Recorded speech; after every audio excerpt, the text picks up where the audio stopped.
And then the paleo diet, that was a really big thing that was, I guess it started kind of in the CrossFit world, I guess, but paleo being everything that you're eating is coming from the earth, or it's animal based, right? You raised it and all of that stuff. So if it's grown in a garden, then that is something that you can eat.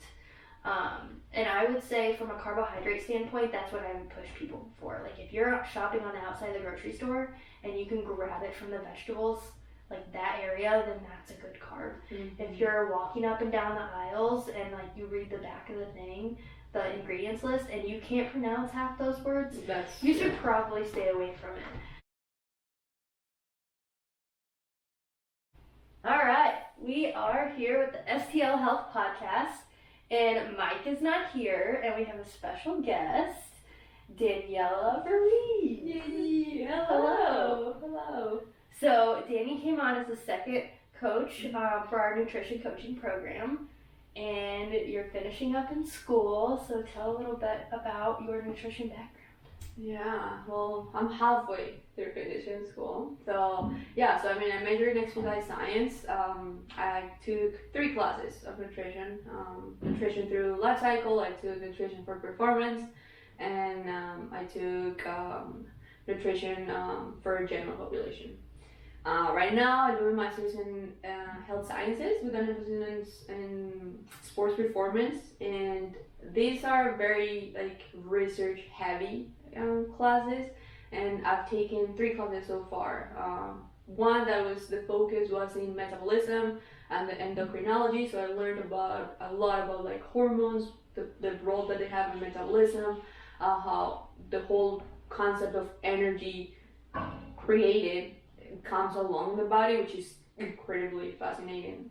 I'm taking nutrition for performance right now, again, just with a different approach, very researchy, like I said, so I've been reading a lot on that. Yeah. Did you take any nutrition in your undergrad? Yes, I took 3 classes. Okay, I was gonna say, I took a couple. I can't remember what they were, but I know one was sports performance based. Yes, so the first one they make you take is nutrition through the life cycle, so it's more like they teach you what macronutrients are, micronutrients, vitamins, minerals, all that good stuff, and then once you're past that, then it just kind of goes into okay, now what do you do with this? How do you play with this when you want to train this way, and so on. Yeah, it's not really interesting. Awesome. Well, the main topic for today is going to be macronutrients. How many times do you get from someone, what is a macronutrient? A lot. I feel like, and even before I started majoring in this, I feel like I also, I heard this big talk, because I've been around sports for a long time, and before I even major in this, I would hear macronutrients and micro, and you need to hit your macros, and you're overwhelmed, what is macros, what is this? Yeah. You know, what's a carbohydrate? You hear about talk about carbohydrate, but you don't know what it is. So I think that's the first thing that I do with my current clients that I work with nutrition, is explaining what it is, and just teaching them that it's not this super rare foreign term. It's actually something kind of easy to understand if you really take the time to pay attention to it, and it's not that hard. It's almost so basic. It's one of the first things we learn from a nutrition standpoint. It's you learn your calories, it's intake and outtake, and then it's macronutrients. So it's so ingrained as some of the basics and foundation of nutrition that I almost forget that people don't always know about it, because nutrition can go so in depth, with micronutrients and just so many different avenues, that it seems so basic to me that I feel like a lot of people know about it and they actually don't. Yes, I feel the same way. And sometimes you're talking and you say things and they're like, wait, what? Yeah. What is that? But I also think, I don't know if you feel the same way, if you were to look up, videos on the internet, or Instagram, stuff that comes on your Instagram about trainers or nutrition coaches talking about nutrition, they oftentimes make it sound way more complicated than it is. And I think that's why some people get so overwhelmed and they just completely about I don't know what that is, whatever. It's not that complicated, and honestly, a good nutrition program is not super complicated. You stick to your basics, you'll succeed. Yeah, and I think the foundation and the basics is actually if you don't have the education background or the knowledge on those things, then it's hard to stick to them. But once you know why behind everything that you're doing, you're more than likely to stick to your nutrition program.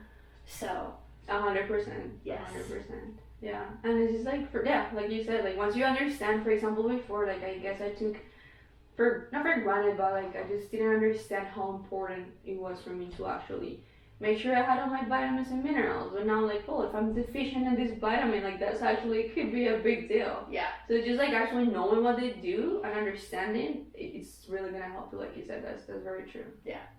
All right, macronutrients. How many are there, and where do you want to start? All right, let's just start with how many macronutrients. So what are macros, first off? So we have micronutrients and macronutrients. We're going to talk about macro. So macro just talks about the bigger nutrients. So they're called macro because our body needs them in bigger quantities. So micro, we need them in smaller quantities. All right, so macronutrients, sorry. We have, in theory, there are 4. So we have our carbs, our fats, our protein, and water. It's not considered a macro. Micronutrients, we have vitamins and minerals, right? Yeah. So macros that. So would you want me to like talk When about I was in school, they did not consider water a macronutrient, and I just want to say I graduated right around 5 years ago. So I don't feel like I'm that too far out of school. Well, the thing is that with nutrition, that's something that I'm learning right now with my master's, actually, that's hit me the most, is that finally this field is getting enough attention that we're getting more money for studies and research, and it's so changing that like the research that we were reading a year ago, things that I learned in my undergrad, right now I'm relearning them. I'll be like, what? Like you learn all this, but forget about this. Now this is how things are. Yeah. So it's just like they're constantly changing. So for all I know, in the next 6 months, it might be 5 macros. I don't know. Who knows? Oh gosh, I don't even know what the next one would be. Yeah, I think that is. You never know. I'm not gonna say never. That is true. Yeah. Let's just talk about a little bit what it is, each one of them. Okay. Yeah. So I'll start with protein, which I think is one of the biggest ones. Oh, definitely. Yes. So let's talk first about like what protein is. And to understand what protein is, let's talk amino acids, because I'm sure a lot of people have heard about amino acids and they're like, what is this? So protein is basically amino acids. So their form, the structure is just blocks of amino acids. That's what makes protein. Basically, that's it. We have 20 amino acids. 9 of them are essential, and the 11 are non-essential. Meaning, essential are that your body do not produce them on its own. So you have to give them to your body through your diet. And then non-essential is your body produce them on their own. So they're not as essential. Yes.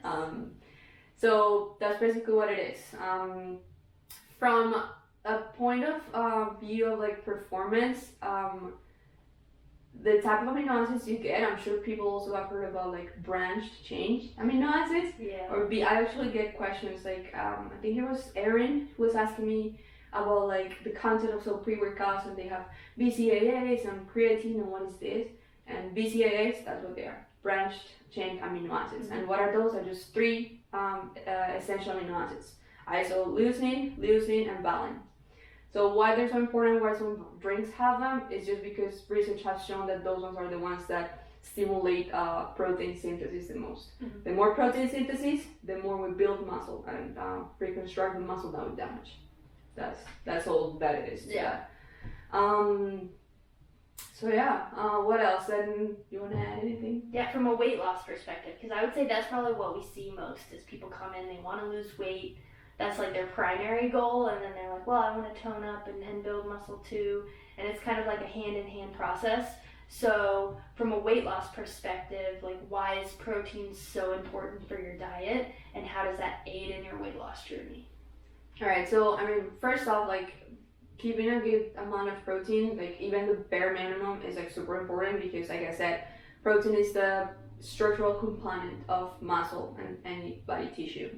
So first off, if you're trying to lose weight, that means you're going to be in a caloric deficit. So that means you're not intaking as many calories. You're not intaking as many calories as you burn. So your body's going to take energy from wherever it can gets it, right? So if you have low protein, that means that some of that energy is going to be taken from our tissues, right? So from muscle.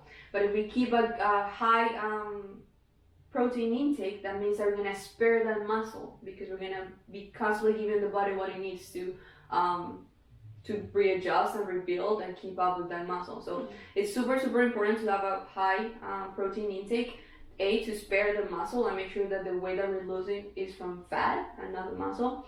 And B, also protein in a weight loss journey is also very helpful with cravings and keeping us full and all that stuff. Yeah. So the more protein you take, I guess it's easier not to feel hungry all the time. Yeah. Mm-hmm. Yeah, that's probably one of the biggest struggles I see with people is their protein intake. How do they get that much protein in? Because when you tell someone exactly how much protein they should get in, they're probably getting half of that, is what the typical trend has seemed to be for the past 2 years for me. Right. And it's no easy task. Like eating carbs and fats, super easy. But eating protein on a consistent, regular basis can be challenging if you don't like certain meats. If you're vegan or vegetarian, or like protein shakes. Like if you already struggle with your protein intake and you don't like protein shakes or like things like that, then like kind of giving yourself some struggles there. Yes, for so sure. And you are vegan, correct? I'm vegetarian. Vegetarian. Okay. Yes. So how do you get your protein in? I eat a lot of, I love my beans, so all the legumes. So I love beans, I love chickpeas, lentils, I love cereal, so like I like oatmeal, I like tofu. Here and there I have fake meat, so like, because I do like, the reason why I left meat is not because I didn't like it, I love meat. So sometimes when I crave like that meat flavory, I have my food replacements, so I have like fake chicken, fish, all that. But mainly I would get it from protein shakes, and then like I said, my legumes, my cereals, nuts are really high in protein as well.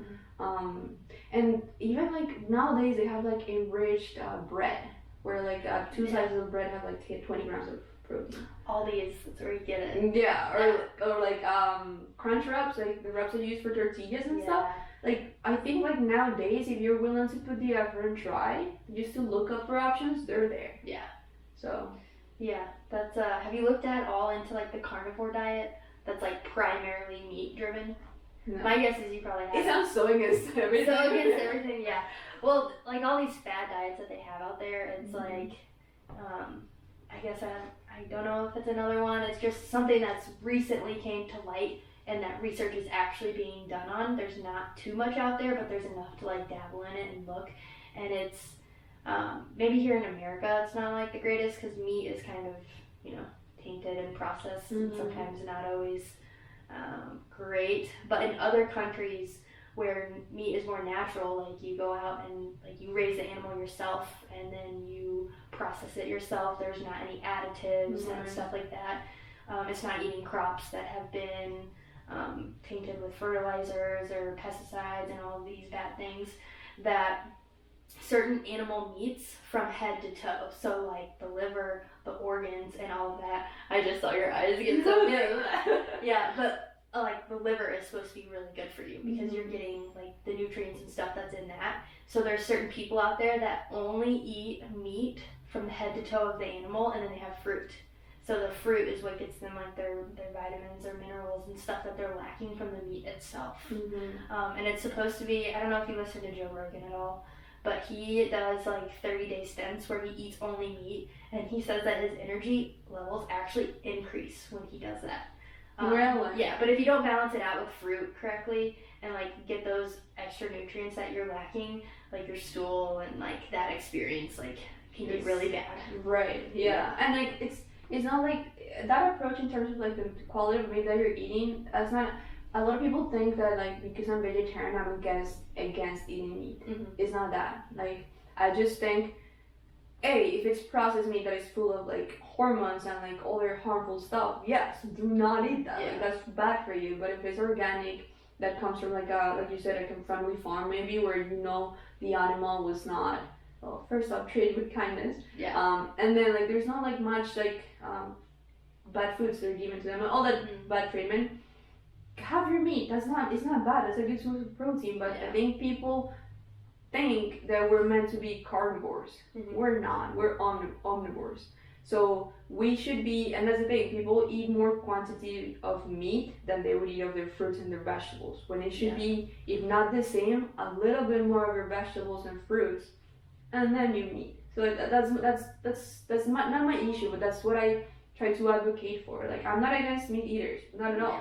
Just pick good quality meat, and then just make sure you are eating more veggies and vegetables rather than just more meat than anything else.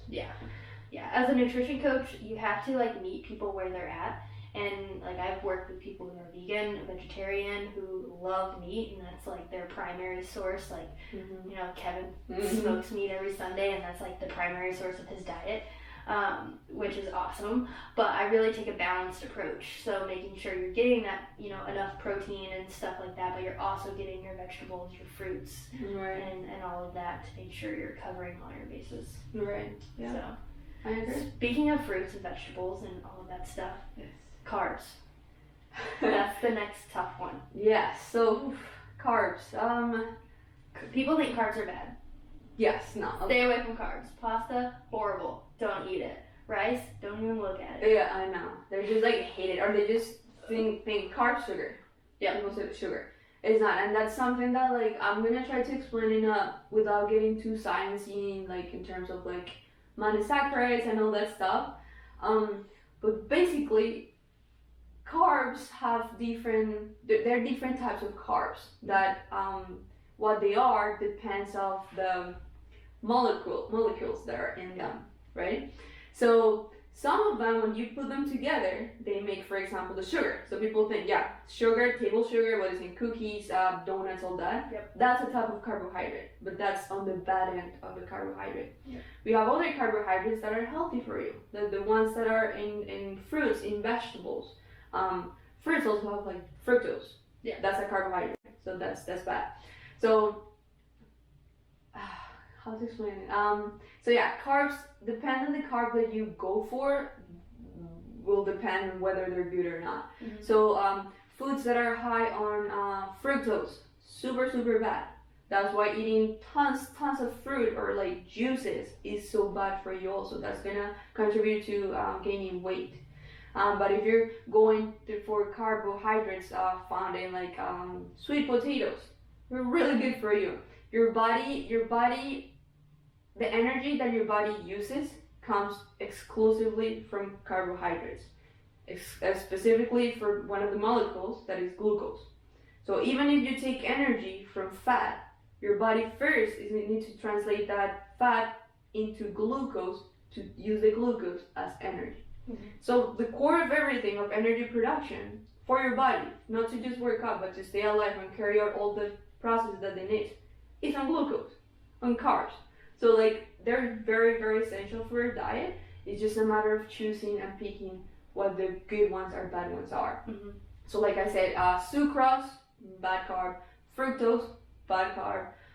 But if you stay on the I guess it's just easy to think about less processed foods.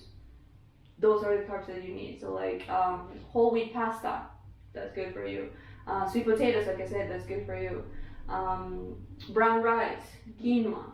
So it's just knowing what the good carbs are. But I don't know I don't know if you have any input on that. I don't know how to explain the difference without getting into like very in depth. I would say, and different fat diets, because I mean that's what the typical person knows. They know the keto diet. They know like no low fat. People think fat is bad too.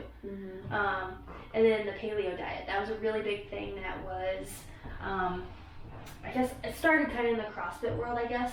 But paleo being everything that you're eating is coming from the earth, or it's animal based, right? You raised it and all of that stuff. So if it's grown in a garden, then that is something that you can eat.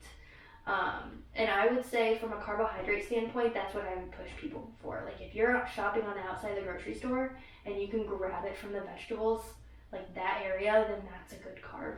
If you're walking up and down the aisles and like you read the back of the thing, the ingredients list, and you can't pronounce half those words, you should probably stay away from it. So it's like you have this level of education where you know like that's bad, that's good.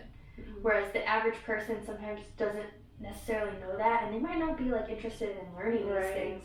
So how to teach that to someone of like, okay, stay on the perimeter of the grocery store, target these specific foods, or even give them a list of like the eat more, eat some, eat less. So like green light, red light, like yellow light, red light foods, and finding what they like, and then picking 2 or 3 of those things that you like sweet potatoes, or whole wheat pasta if you're a big pasta. We're on the hill here, so pasta is a huge thing around here.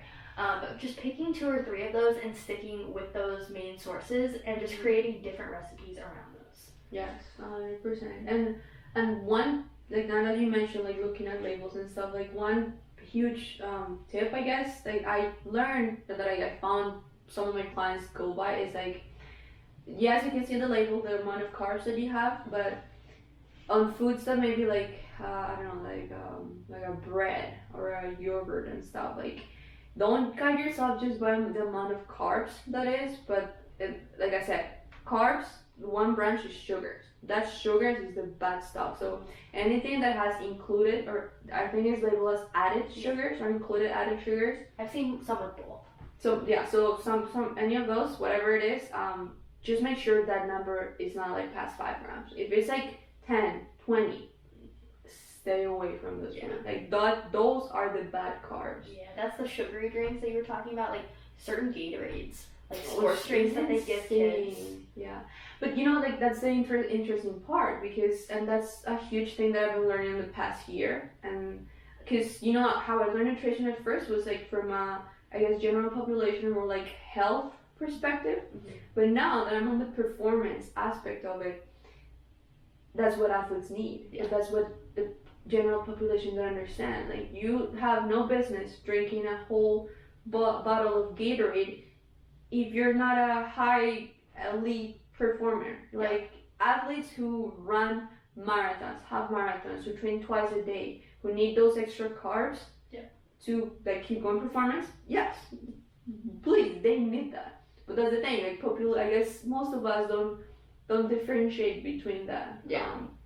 So it's just interesting to know like there's a health side to it, but then this performance side to it, where like athletes basically that's why they can eat whatever they want almost, and then look amazing. Performance might be hindered, they eat like garbage all the time, but look wise, that's why. It's because they just, their bodies are just performing on a level that is just, their body needs as many calories as they can get. And even from a health standpoint, and I think this is something around athletes that we're like starting to realize as the more we get into like the health of this stuff, is that sometimes extreme sports or like high level athletes aren't necessarily healthy. Like that amount of exercise or repetition or intensity is not good for you. But that's like what they love and what they want to do, and so they're sacrificing themselves for that. For like CrossFit, for example, like Matt Fraser training 3-4 times a day, doing super intense workouts where he's depleting all of his glycogen and glucose levels, to where if he doesn't replenish them immediately, like he's going to get sick, ill, and not feel good, and then his health is at risk. So that's when the not so healthy things actually benefit people in a healthy way. So that's it's like an extreme is bad. Like ultra endurance athletes, that's our bodies are not designed to endure that. It's just not. But I mean, whatever rock your boat, right? I mean, but yeah, I guess just the nutrition considerations need to be clearly differentiated in terms of like, and I don't mean this in a rude way, but if you're coming here once a day and you're working for an hour, yes, you're active, but you're not an athlete where you need to take the same approach that an athlete would take. So I feel like most of our clients we're more focused on like a health standpoint, and yes, of course, we want to see like I guess like aesthetic results, and we thrive on that. Like some clients thrive on that, and just gaining more muscle or losing weight.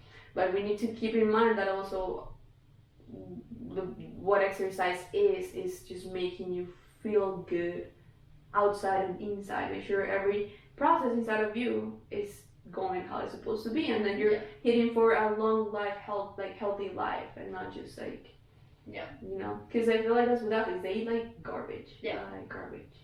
A lot of them, not Yeah. all, but some of them. But the majority of them. Yes, because When I was an athlete, I ate like crap. Yeah, because we could. Like, Yeah. it's just, yeah. But now I'm getting older and my body doesn't do that anymore. So I'm having to be health conscious. And Yes. here we are. Yeah. But yeah, I think that's too with social media and stuff. It's like people see athletes and they're like, I want to look like that.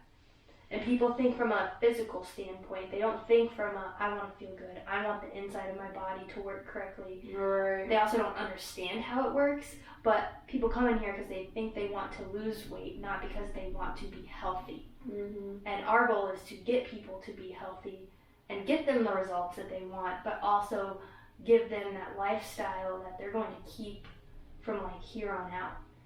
And so I think that's the differentiation between people coming in and what our true intentions are. Right. Which is, you know, telling people that sometimes is hard. Like, Yes. yeah, well, I'm going to help you lose weight, but Yes. this is what's really important. You're like, I don't give a shit about that. Uh-huh. You know? Yeah. And I think that's a huge thing with nutrition as well, right? Because it's something that I've run into some of the clients that I've been helping with nutrition is that if they want to lose weight, like you said, I'm gonna meet them halfway there. I'm gonna give you results, and I'm gonna give you an approach that is gonna give you results. But then you gotta meet me halfway in terms of like you need to kind of like open up to my perspective. Yeah. In terms of Maddie, I have client like my specific client Maddie. Our main goal was losing weight, so we're focusing on calories in, calories out. So we were in a deficit. Okay, so at first the focus was let's track calories, make sure you're eating this much protein and keeping your calories at this number, whatever. Mm-hmm. But then we run into the thing that we were focusing more, or her focus was more on like no matter what I eat, as long as I hit the calories, I'll be fine. Yeah. Which I mean, I don't want to change and give everything. If I ask her to do all these many things at once, she's not gonna stick to it. Nobody's gonna stick to it. If someone gave me like a very strict plan right away, I probably wouldn't stick to it. Mm-hmm. So we've been starting slow. So now we're understanding that yes, I mean we want to keep certain amount of calories, but we also need to make sure that the quality of the calories is there. So it's not just what like the kind of calories that you eat, but the nutrients behind the calories.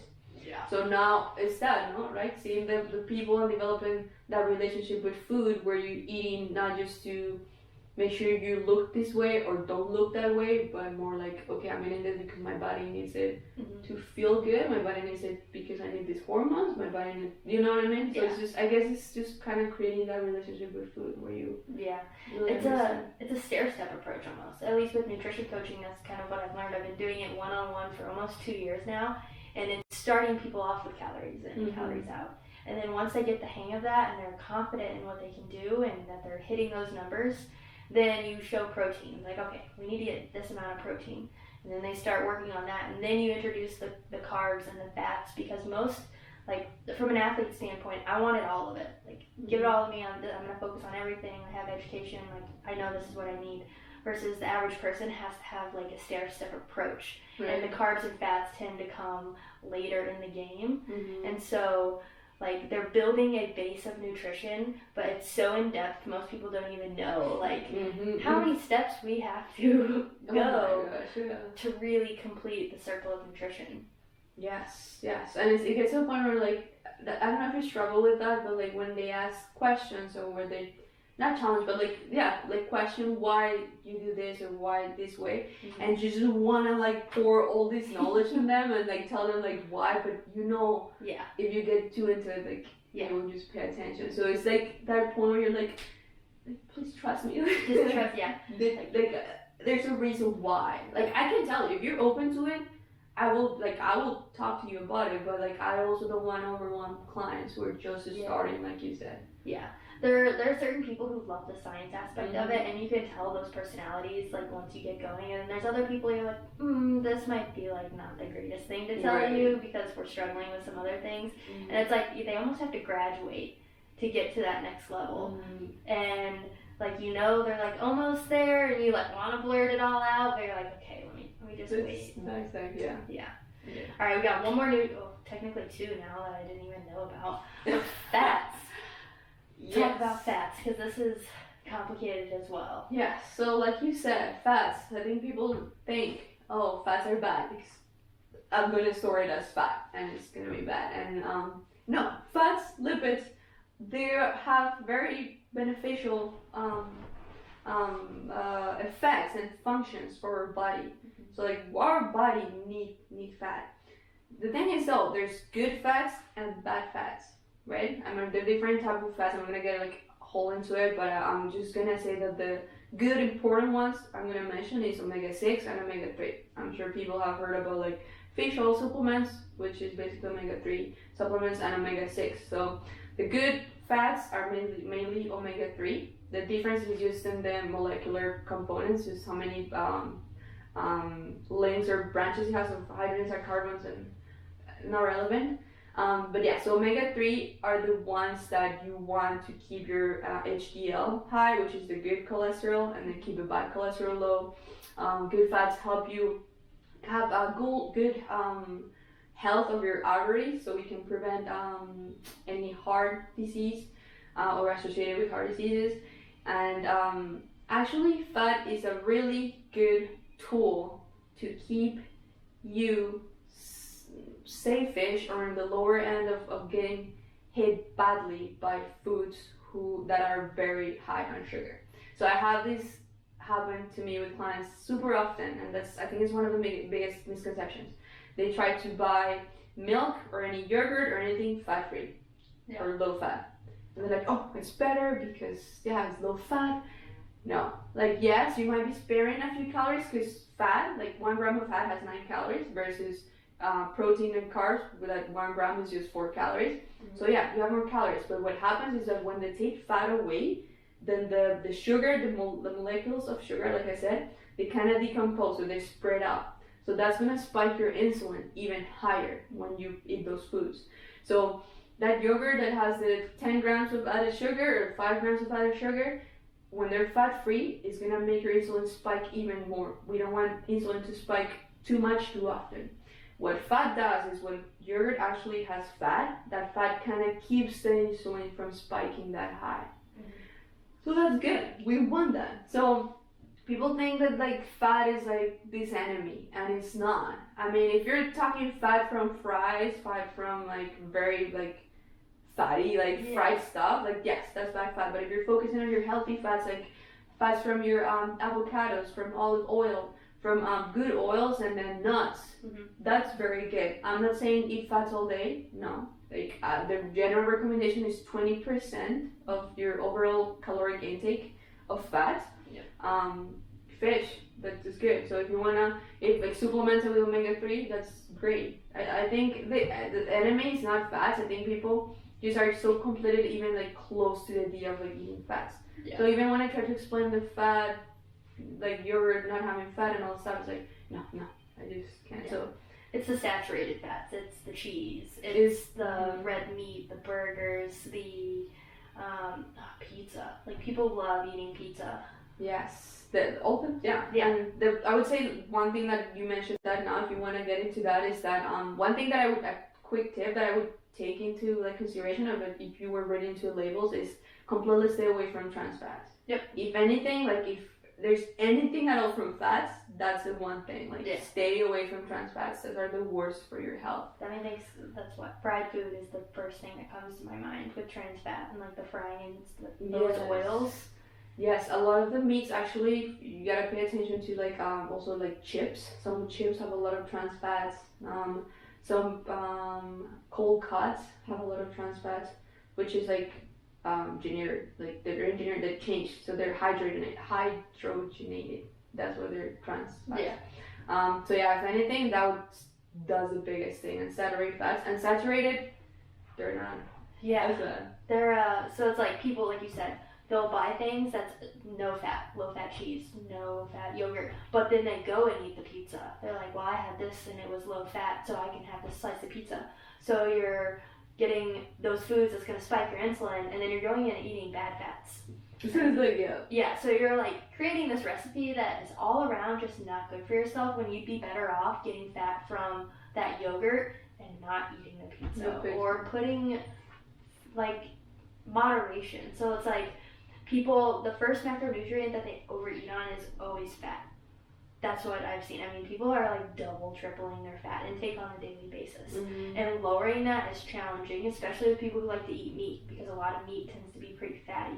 And there's a lot of fats that are hidden in a lot of foods, so they add up pretty quickly. And then you throw in a handful of nuts, you throw in half an avocado, which is all the good stuff that we tell them that they need to eat, and then all of a sudden their fat intake is doubled. Right. And so balancing the good fats and the bad fats, but then also like recognizing that 1 to 2 grams here, 1 to 2 grams here, and like all of these foods is going to add up, and that full intake of your fat, like that makes a difference. Like the 20%, you want to be around that, because if you're hitting your protein levels and you're almost like you're low on your carbs but you're high on your fats, like everyone's body works so differently that it's probably like the balance there isn't going to give you optimal weight loss or optimal like get things working. Yes, and that's the main thing. People think that like, oh, it's okay if I don't eat enough fats, it will be even better. If I don't eat enough carbs, it's gonna be even triple better. Yeah. Not true. Like actually, you're harming your body. You're putting there's so many things happen inside of your body to properly do what you want it to do, weight loss. So many enzymes, hormones, just mechanisms within your body that need to be on point, in order to be able to make that fat loss goal or whatever is lean muscle. But the thing is that people understand, in order for those enzymes, hormones, mechanisms to work, you need your fats, you need your carbs. So it's everything is together. But I feel like that's the thing, like that people, they just don't get that. No. There's a show on TV called Alone. You've probably never watched it. This is a survivalist show. I'm only saying this because I know you.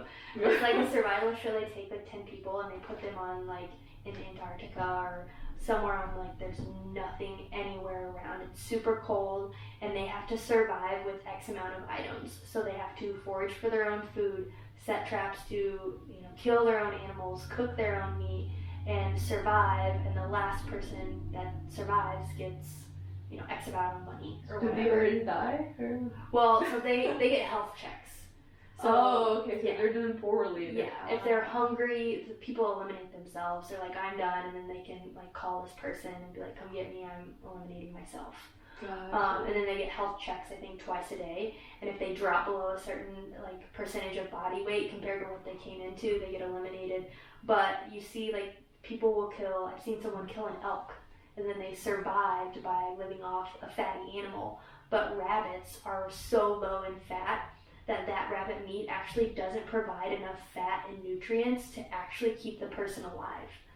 So if you can have like berries and like all that stuff, but if you're only living off like the leanest like rabbit meat, those people were eliminated first because they weren't getting the fat from the meat that they needed, or nutrients that they needed from that fat. And I think watching that show a couple years ago made me realize how essential fat is for surviving. So it's like low fat is okay, but like you have to have fat to get everything on the inside working, and it just depends on what, where it's coming from. Yes, that sounds really interesting. Yeah, that's good. I'm a big survivalist person. Yeah. I love camping, I love hiking, but they like make their own shelters and stuff like that. That's cool. I could never like do like, what is it? Naked and Afraid. Have you ever seen that? I've seen like trailers and like videos. I'm like, no, I can't. No, well, I want to be naked, but I don't want to be cold. I don't know. There's a lot of things, but I don't do good when I'm hungry. I get angry. Yes. Yeah, I like to eat small meals multiple times throughout the day. Mm-hmm. Yeah. Yeah. I tried this approach where like you only eat 3 times a day. So you're only your breakfast, dinner, lunch, and dinner. I read this book about it and how like we want to give insulin a break for 5 hours at least.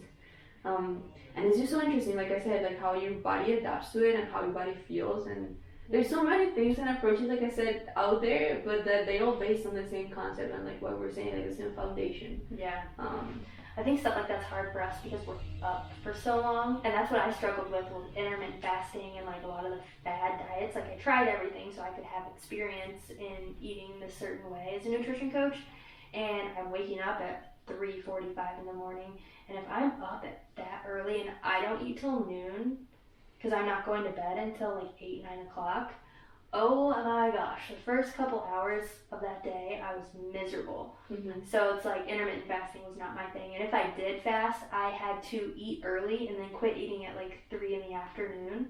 And then I'd be full like throughout the day and go to bed at like 8 or 9 o'clock. So I'm asleep during the period I'm like my most hungry. Right. Whereas the average person like wakes up at like 6, 7 o'clock, fasts until like noon, and then, you know, There you go. Yeah. do that. It just didn't work for my lifestyle. Yeah. It's, I guess, like I said, everyone is different. Because for me, like I said, like, yeah, the first 2 weeks miserable.